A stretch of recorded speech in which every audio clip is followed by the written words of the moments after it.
Syllabus आपको बताने जा रहा हूँ, क्योंकि आप LLB 6 सेमेस्टर फाइनल ईयर के स्टूडेंट, फाइनल सेमेस्टर के स्टूडेंट हैं और टैक्सेशन लॉ जो आपका विषय है, यानी करों की विधियाँ, यहाँ पर कोई एक विधि नहीं है, आपको 3 विधियों का ज्ञान अध्ययन अर्जित करना है। बच्चों, सबसे पहले आप सीरियल से ये जो आपका टॉपिक है,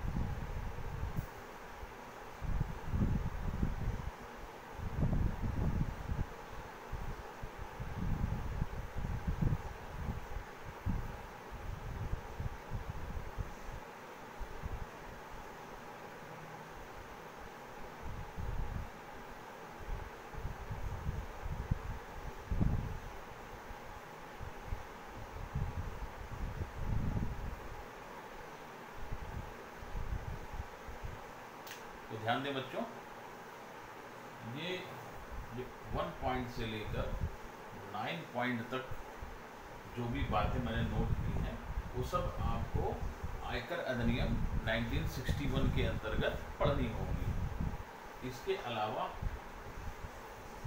अब आइए पॉइंट 10 पर लिखा है धनकर अधिनियम 1957, यानी वेल्थ टैक्स।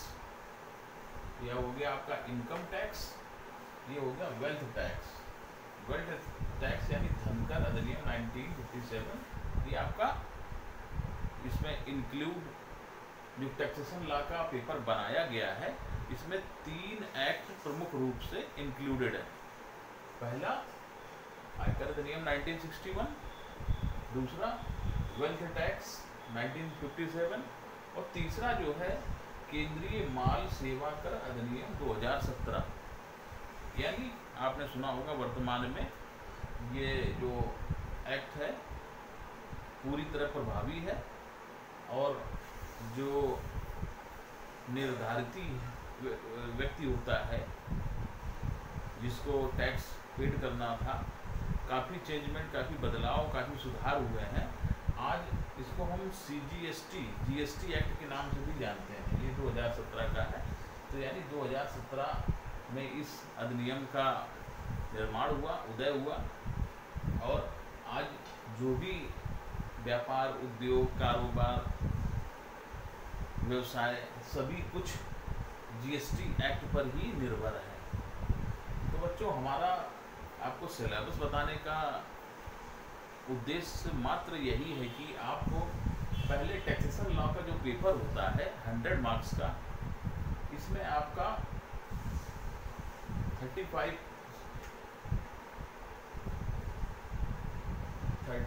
मार्क्स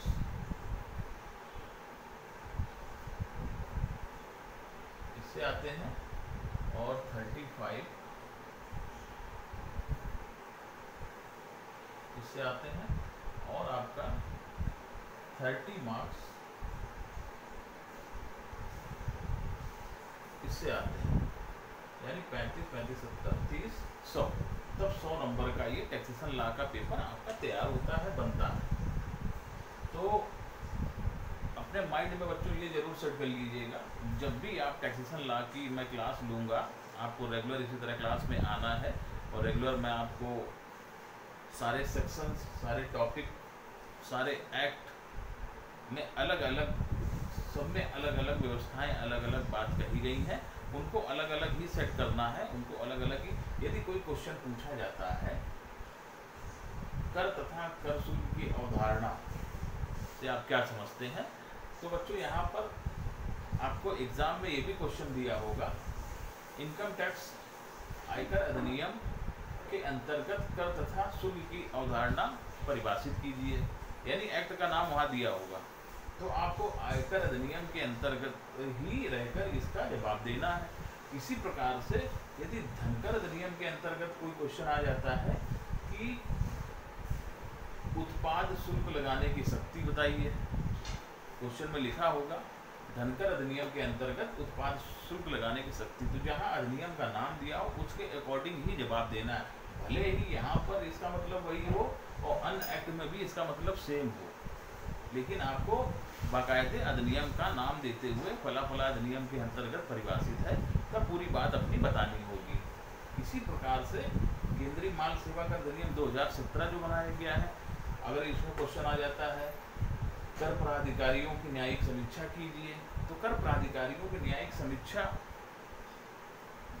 लगभग है सब में एक ही समान, लेकिन जब भी आप आंसर देंगे अगर पूछा जाए केंद्रीय माल सेवा कर अधिनियम के अंतर्गत ऐसे प्राधिकारियों की न्यायिक समीक्षा कीजिए, तो आपको जवाब में केंद्रीय माल सेवा कर अधिनियम की का सेक्शन फला फला फला के अंतर्गत कर प्राधिकारियों की समीक्षा की बात कही गई है, जो कि इस प्रकार है।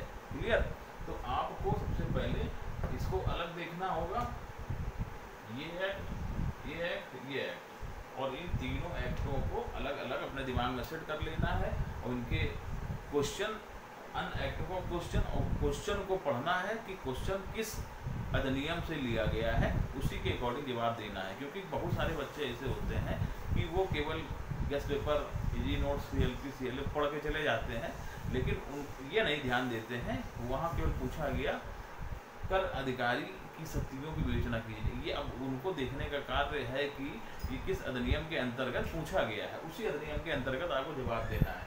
तो बच्चों ये देखिए हमारा आयकर अधिनियम का जो सिलेबस है वो मैंने नोट कर दिया है।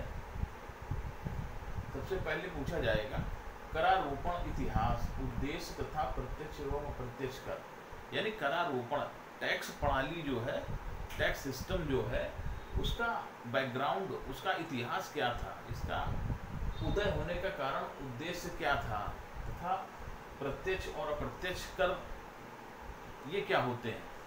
ठीक है, इसके अंतर्गत ये सारी बातें हम टॉपिक वाइज बताएंगे। अगला नंबर, कर तथा शुल्क की अवधारणा, दोनों में अंतर।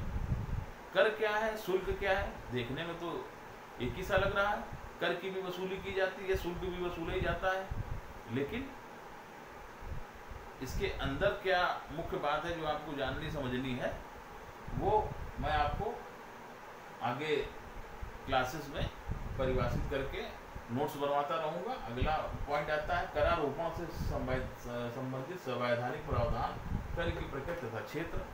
अब यहाँ पर सीधे कॉन्स्टिट्यूशन में चले जाना है, यहाँ संविधान की बात आ जाए, कॉन्स्टिट्यूशन में चले जाना है। कॉन्स्टिट्यूशन में वो कौन सा आर्टिकल है जहाँ पर कर व्यवस्था की करारोपण से संबंधित संवैधानिक प्रावधान किए गए हैं। हमारे भारतीय संविधान के अंतर्गत किन अनुच्छेद के अंतर्गत हमें करारोपण से संवैधानिक प्रावधान मिलते हैं, उनको परिभाषित करना होगा। उनको कौन कौन से उपबंध हैं, कौन कौन से प्रावधान है, कौन कौन से आर्टिकल्स हैं, उनको सबको जानकारी, उनकी कर की प्रकृति क्या है, उनका नेचर क्या है, ऐसे करों का क्षेत्र क्या है, ये सब देखना होगा। अगला पॉइंट, करारोपण की अवशेषी शक्ति तथा आय पर कर लगाने की शक्ति। जो करारोपण होता है, करारोपण का मतलब जो कर हम पर रोपित किया अध्यारोपित किया जाता है, हम पर लगाया जाता है,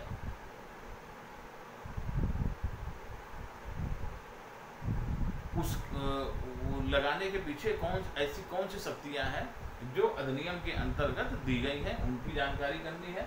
अगला नंबर, उत्पाद शुल्क लगाने की तैयारी, यानी उत्पाद यानी कुछ हम प्रोडक्शन कर रहे हैं, कुछ उत्पाद कर रहे हैं, उत्पादन कर रहे हैं, तो उस पर किस प्रकार के टैक्स काम करेंगे, उसकी लिमिट क्या होगी, उसका सिस्टम क्या होगा कर लगाने का, इस पर बात करेंगे।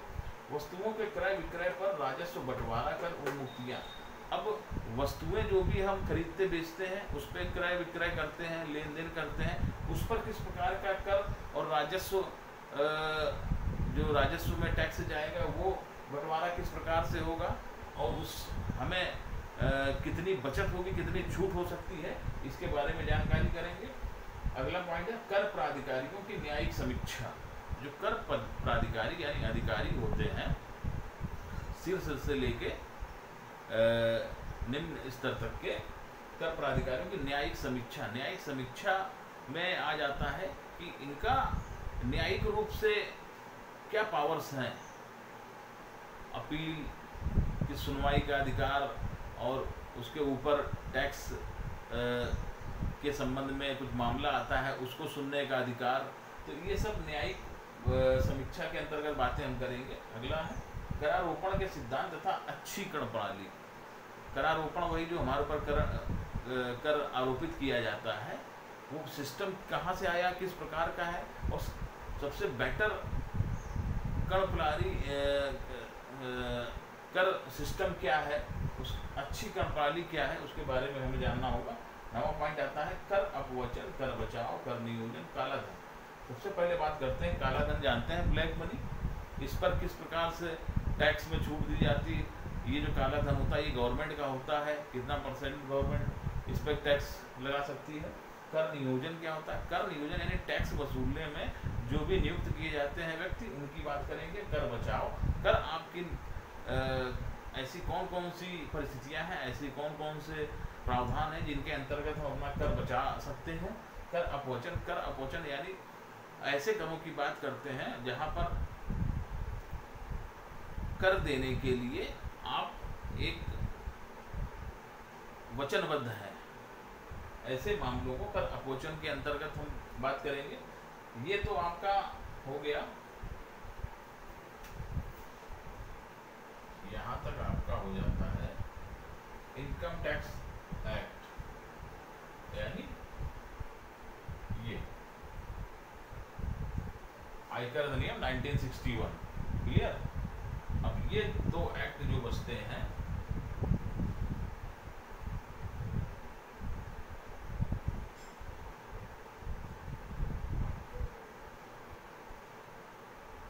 ये दो एक्ट बचते हैं इसी प्रकार जैसे ये है, इसके अंतर्गत भी सब प्रावधान होंगे, लेकिन इसका क्षेत्र थोड़ा बड़ा है, इसका कम होगा। कभी कभी 50 मार्क्स का भी ये सिलेबस पूछ लिया जाता है एग्जाम में, और ये 25 मार्क्स का यहाँ पर पूछ लिया जाता है। तो ये मान के चलना है।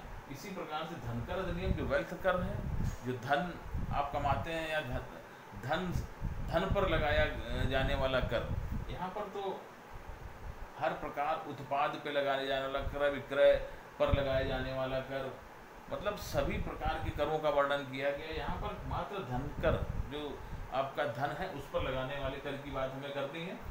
यहाँ CGST एक्ट, केंद्रीय माल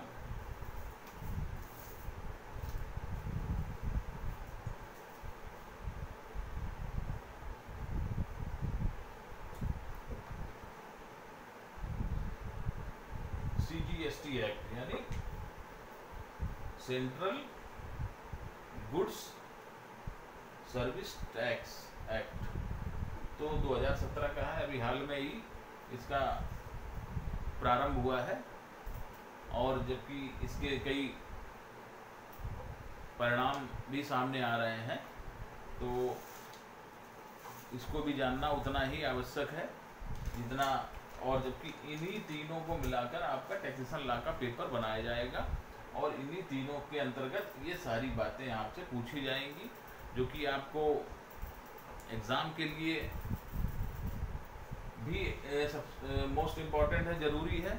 उसके बाद यदि आप टैक्सेशन के व्यवसाय में आना चाहते हैं, टैक्सेशन लॉ की प्रैक्टिस करना चाहते हैं, तो आपको इन टॉपिक्स की जानकारी होना अति आवश्यक है। तो बच्चों, आज हमारा ये जो भी क्लास थी, सिलेबस, क्योंकि कोई भी सब्जेक्ट पढ़ाने से पहले उसकी रूपरेखा के बारे में बात करनी ज़रूरी होती है, तो आज इसके सिलेबस के बारे में हमने आपसे बात की है। इसकी जस्ट नेक्स्ट क्लास में आपको शुरुआत करेंगे करारोपण का इतिहास। ये करारोपण आया कहाँ से भारत में, इस करारोपण का उदय क्यों हुआ, इसका उदय के पीछे क्या कारण थे, और ये हमारे भारत में कब से लागू है, और इसका विस्तार कहाँ तक है, इन सब चीज़ों की बात हम इसके अंतर्गत करेंगे। तो बच्चों आज हमारी क्लास यहीं तक समाप्त होती है। नेक्स्ट क्लास में पुनः आपसे मुलाकात होगी टैक्सेशन लॉ के पहले टॉपिक के साथ। ओके, धन्यवाद।